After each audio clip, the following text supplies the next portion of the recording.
সালাম রাসূল আরবি সকলে পড়ছি সাল্লাল্লাহু আলাইহি ওয়াসাল্লাম।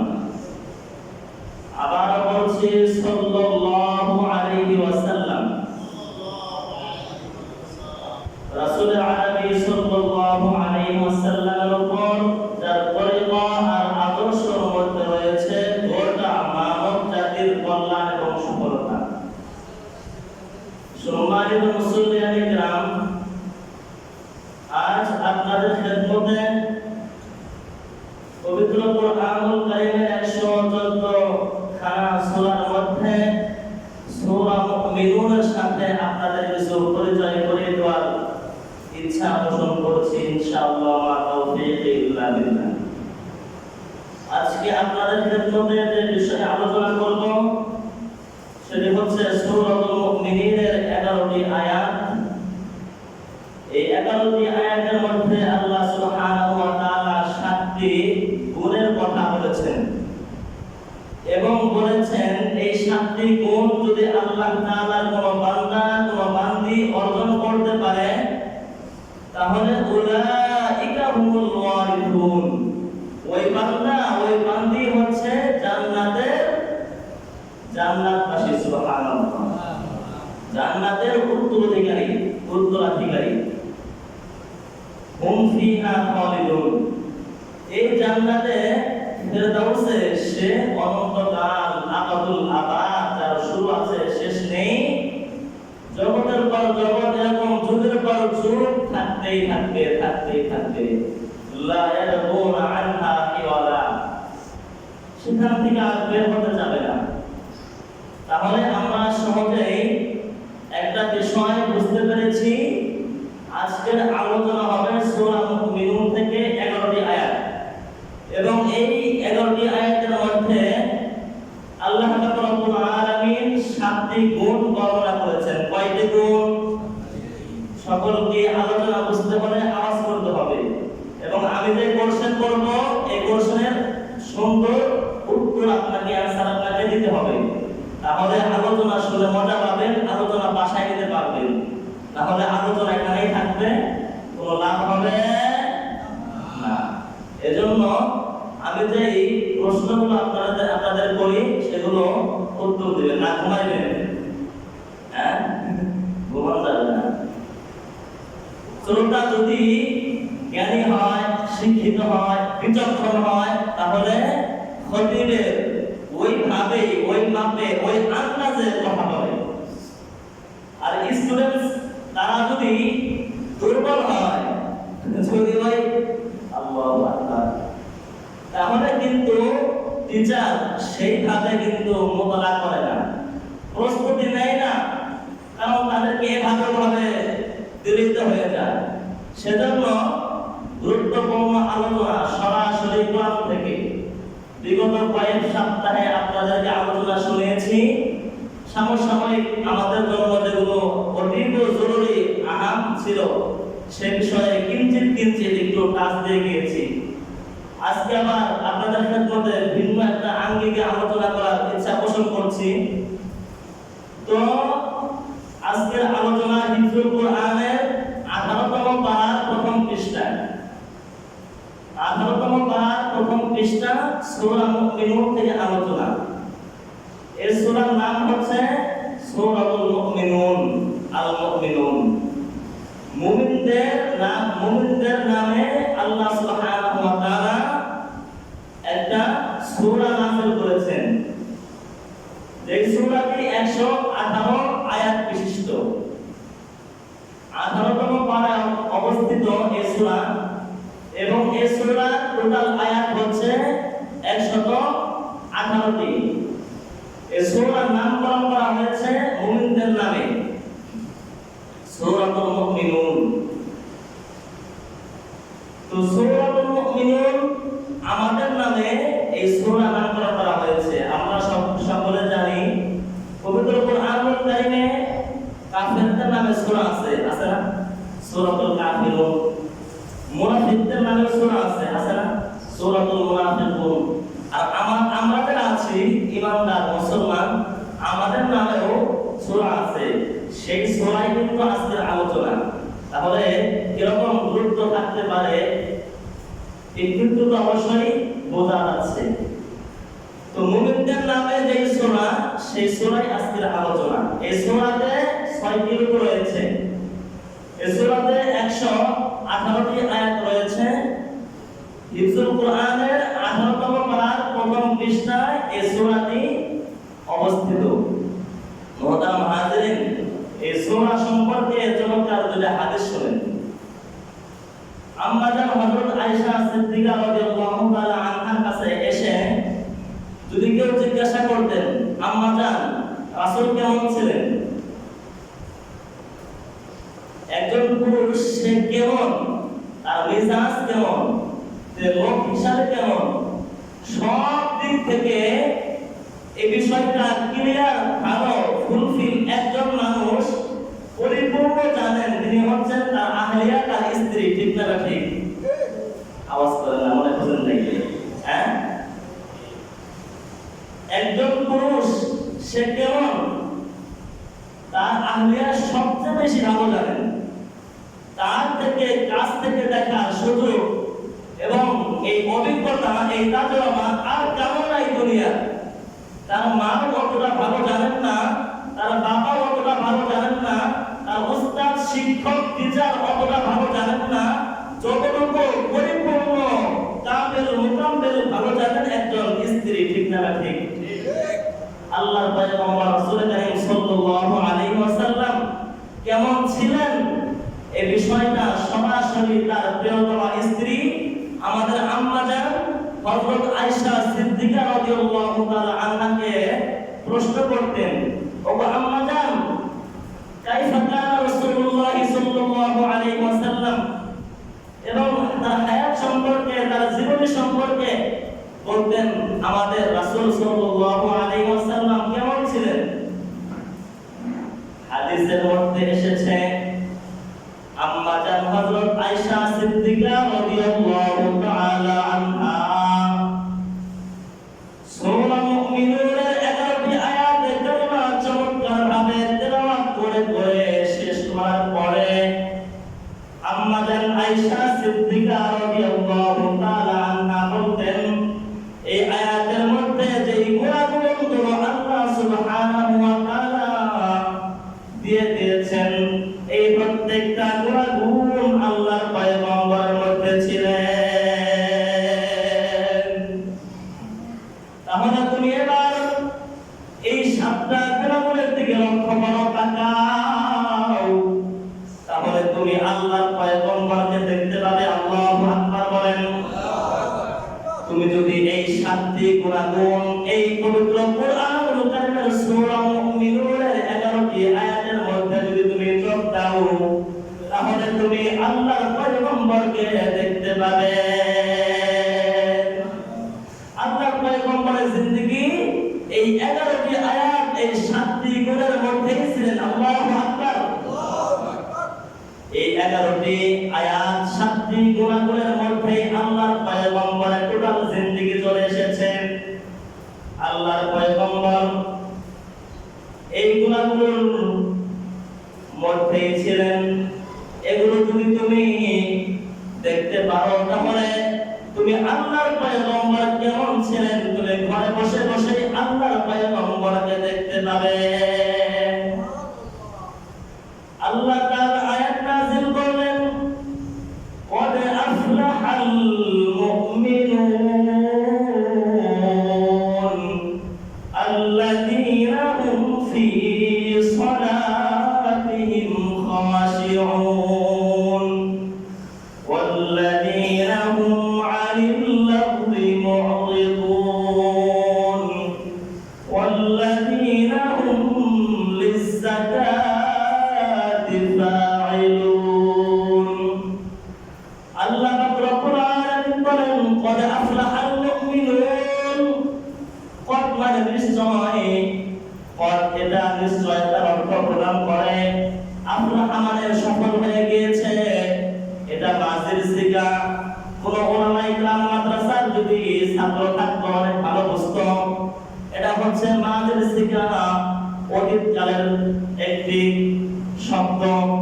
قد أفلح المؤمنون অর্থাৎ মুমিনরা সফল হবে এমনটা আল্লাহ বলেন নাই। কদ আফলাহা আল্লাহ বলেছেন মুমিনরা সফল হয়েছে। আল্লাহু আকবার বলেন। কদ আফলাহা আল মুমিনুন মুমিনরা সফল হয়েছে।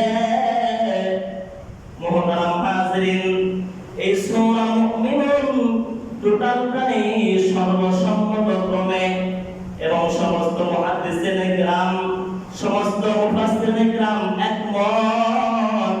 সেটি হচ্ছে এই পবিত্র কুরআনুল কারীমের 23তম সূরা সূরা মুমিনুন মক্কাতুল মুকাররমার মধ্যে নাযিল হয়েছে। আল্লাহু আকবার বলেন। এখানে বোঝার বিষয় হলো যে সময় বিলাল রাদিয়াল্লাহু তাআলা আনহুর জামানের মধ্যে আবু জেহেল এরকম তার যারা মরিদ ছিল তারা তার জিহ্বার মধ্যে তারা গেড়ে এরকম ভাবে বুকের উপরে পাথর দিয়ে উত্তপ্ত প্রচন্ড গরম পানির উপরে এরকম রোদের নিচে বিলাল রাদিয়াল্লাহু তাআলা আনহুকে শুয়ে রেখেছেন। আমরা সকলেই জানি বিলাল রাদিয়াল্লাহু তাআলা আনহুর উপরে কিরকম নির্মম নির্যাতন চালানো হয়েছিল আপনারা জানেন না? সকলের জানা আছে না নাই? একটু আওয়াজ করেন। বিলাল রাদিয়াল্লাহু তাআলা আনহু ইসলামের জন্য অনেক ত্যাগ স্বীকার করেছেন, অনেক মার খেয়েছেন।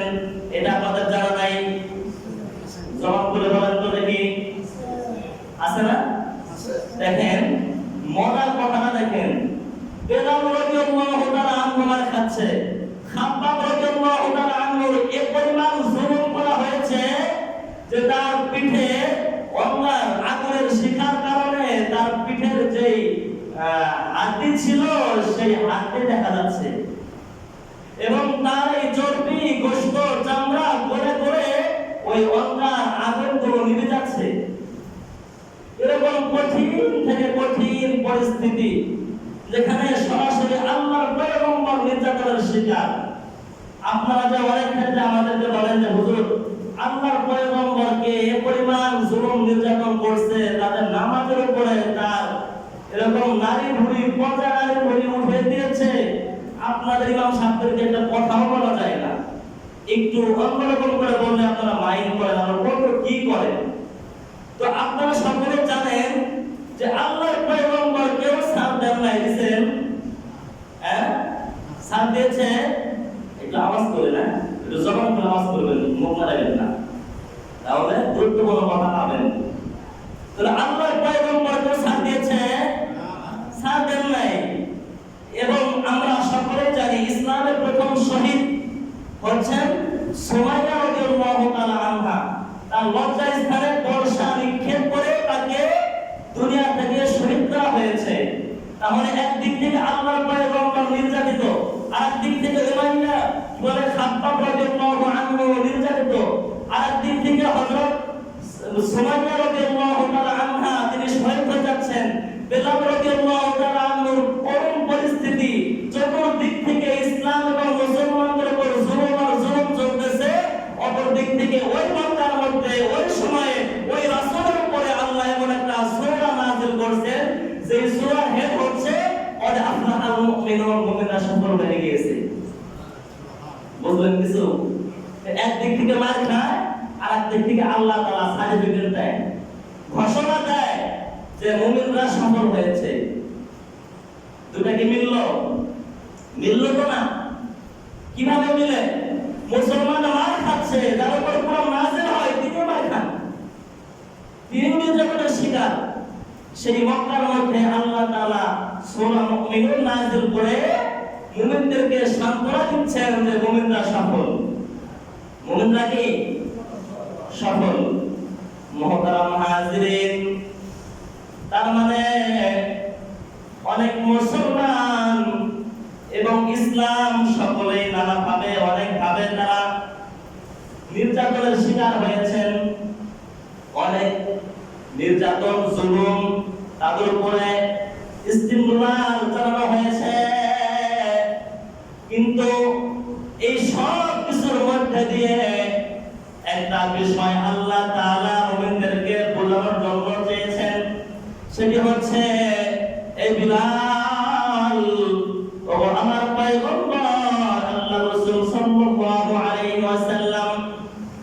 হে সুমাইয়া, হে আম্মার ইবনে ইয়াসির, হে খাব্বাব, আরো যারা আছো সকলেই এই দুনিয়ার হায়াতের মধ্যে আছো। এই দুনিয়ার হায়াত একটা সময় শেষ হয়ে যাবে, তোমাদের জুলুম নির্যাতন সবগুলো শেষ হয়ে যাবে। আর যদি তুমি ঈমানটা বুকে ধারণ করে তুমি শেষ নিঃশ্বাস ত্যাগ করতে পারো, তাহলে আল্লাহ পাক রব্বুল আলামিন তোমাকে একেবারে চিরদিনের জন্য নিঃশর্ত মুক্তি দিয়ে জান্নাত দিয়ে দিবে। অন্যত্র আল্লাহ তাআলা বলেন, ফামান যুহজিহা আনিন নার ওয়া উদখিলাল জান্নাতা ফাকাদ ফাজ। ফামান যুহজিহা আনিন নার ওয়া উদখিলাল জান্নাহ, আল্লাহ তাআলা বলেন যে লোককে ফামান যুহজিহা আনিন নার, যাকে জাহান্নাম থেকে মুক্তি দেওয়া হয়েছে, ওয়া উদখিলাল জান্নাহ, যাকে জান্নাতে প্রবেশ করানো হয়েছে, ফাকাদ ফাজ, সেই ব্যক্তি হচ্ছে সফল।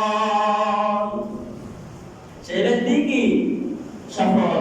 তাহলে একদিক থেকে মুসলমানরা জুলুমের শিকার, মার খাচ্ছে, নিজের ঘরে শান্তিতে বসবাস করতে পারছে না। অপর দিক থেকে আল্লাহ তাআলা আয়াত নাযিল করে ঘোষণা দিচ্ছেন যে তোমরা সফল হয়ে গিয়েছো। মুহতারাম হাজিরিন, এই কোরআন কোন জামানার জন্য খাস, কোন জামানার জন্য খাস না। এই কোরআন যেমন সকলের জন্য, এই কোরআন যেমন সব সময়ের জন্য। এই কোরআন যেমন ওই মক্কাবাসীদের জন্য সুসংবাদ ছিল, এই কোরআন আজও আমাদের জন্য সুসংবাদ আছে না নাই? আজকেও দেখবেন কোরআনের ব্যাখ্যা যখন আমি করব, তখন আমি এটাই করব, কদ আফলাহাল মুমিনুন, নিশ্চয় মুমিনরা সফল হয়ে গিয়েছে, নিশ্চয় মুমিনরা সফল। এই আমি যখন তর্জমা করব, আপনার মাথার মধ্যে চলে আসবে বর্তমান সময়ের সাথে হুজুরের কথা সাংঘর্ষিক। কারণ সেই সময় যেমন মক্কার সাথে এই কোরআনের এই আয়াতের কথা ছিল সাংঘর্ষিক। আমি যখন তর্জমা করব, কদ আফলাহাল মুমিনুন, মুমিনরা সফল হয়ে গিয়েছে, আপনার মাথার মধ্যে চলে আসবে কিভাবে সফল হয়। এখনো পর্যন্ত বাংলার জমিনে রোহিঙ্গারা আছে না নাই?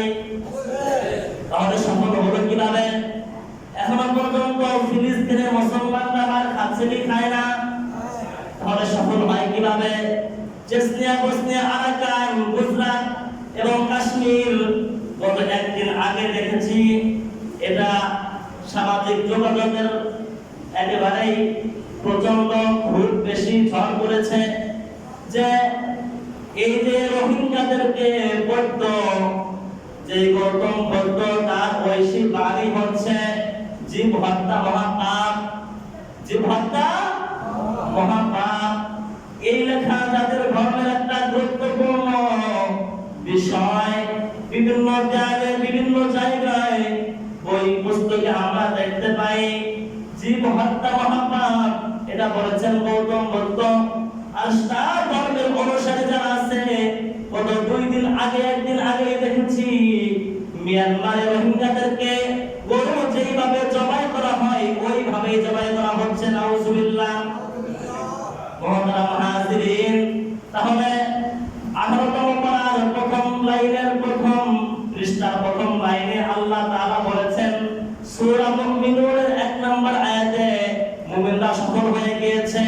কোরআন তো আরবের মুসলমানদের জন্য খাস ছিল না, সেই সময়ের জন্য খাস ছিল না। কিয়ামত পর্যন্ত কোরআনের ব্যাখ্যা মিলবে কি মিলবে না? কোরআন অনুযায়ী মানুষ চলবে কি চলবে না?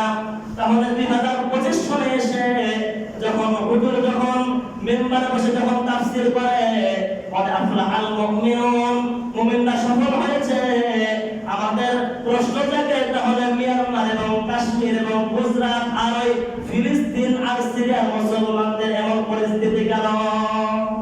ঠিক না ঠিক?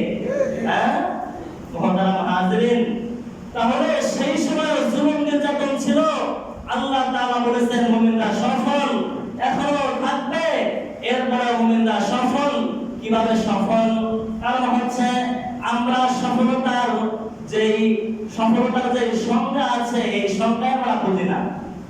আমরা কি মনে করি একজন ছাত্র যখন সে এসএসসি এরকম জেএসসি আরো মানে বিভিন্ন যে পরীক্ষাগুলো আছে, সারা বিশ্বের সবচেয়ে বড় ডিগ্রি হচ্ছে এফআরসিএস, এই এফআরসিএস এর ডিগ্রি যদি সে উন্নত মানের রেজাল্ট করে তাহলে আমরা বুঝে নেই নিঃসন্দেহে এই ছেলেটা সফল হয়েছে। ঠিক না ঠিক? এটা আমাদের ধারণা। এবং যে ছেলেটা এসএসসি তে ভালো রেজাল্ট করে সেও কিন্তু অনেক আনন্দ পায় এবং আমরাও বুঝি, আমরাও ধরে নেই এবং এটাই সত্য যে সে সফল হয়েছে। মহতারাম হাজরিন, এই ছেলেটা যদি এসএসসি তে সফল হওয়ার পরে এরপরে যখন এফআরসিএস সবচেয়ে বড় ডিগ্রি যখন অর্জন করতে যাবে সেই সময় যদি সে ফেল করে বসে তার পিছনের সফলতা কি থাকলো? ওরে আল্লাহ, আওয়াজ বুঝেন না আপনারা? আওয়াজ করেন। এসএসসি তে সফল হওয়ার পরে এই ছেলেটা যখন এফআরসিএস সেখানে গিয়ে যখন সে ব্যর্থ হলো, সেখানে গিয়ে যখন সে ফেল করে বসলো, তার সফলতা কি থাকলো? থাকলো না। তাহলে বোঝা যাচ্ছে এই সফলতা চূড়ান্ত সফলতা নয়, সফলতা কিন্তু এই সফলতা চূড়ান্ত সফলতা না। একটা ছেলে এফআরসিএস এ অনেক ভালো রেজাল্ট করেছে, চাকরির জন্য দৌড়াইতে দৌড়াইতে পায়ের জুতা ক্ষয় করে ফেলেছে, আছে না নাই? তাহলে বোঝা যাচ্ছে আমাদের নজরে সে সফল, কিন্তু সে চাকরি পাচ্ছে না, সে কি সফল? আওয়াজ করেন। সে সফল না।